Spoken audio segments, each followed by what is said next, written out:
The Israelis right now are scared to death, scared to death.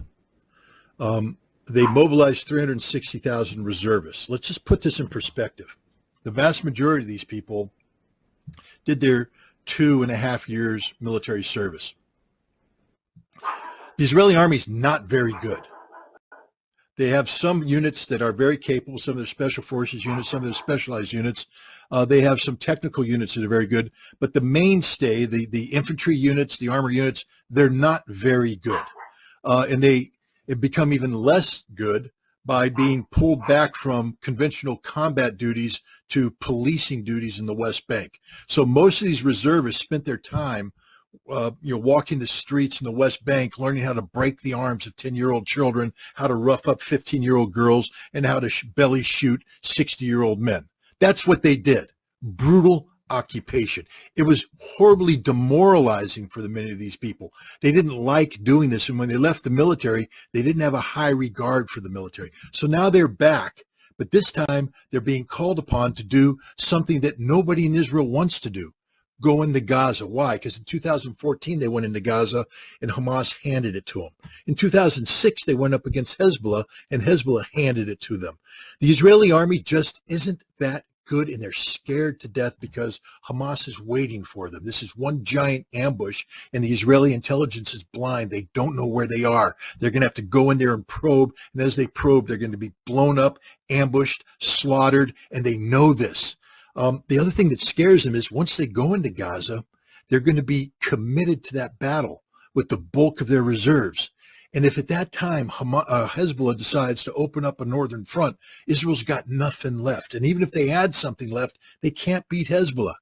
They can't beat Hezbollah. They know it. They've exercised it. Last year, Chariots of Fire. This year, Firm Hand. Those are the names of two major exercises where Israel tested its ability to fight a conflict against the Palestinians and Hamas in the West Bank and Hezbollah up north, and they can't do it. They don't have the resources to do it. Now you throw in Iran, and they're definitely screwed. So America is stepping in saying, hey, we're going to flex our muscle in an effort to deter Hezbollah and Iran from striking. It's not working. 2 aircraft carrier battle groups and an amphibious ready group with 2,000 Marines does not a war win.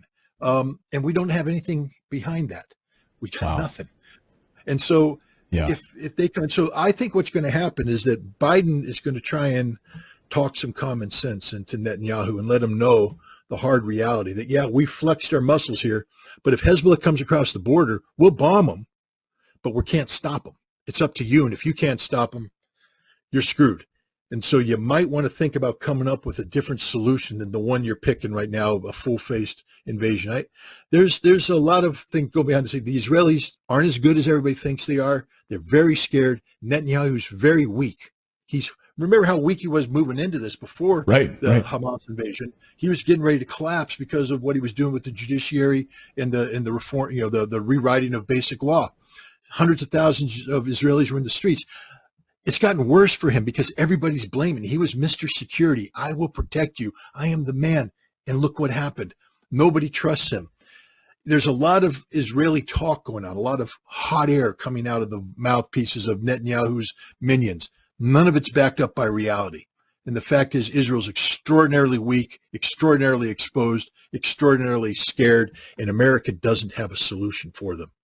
And I guess is the template to look at what would happen to Israel, just look at Ukraine?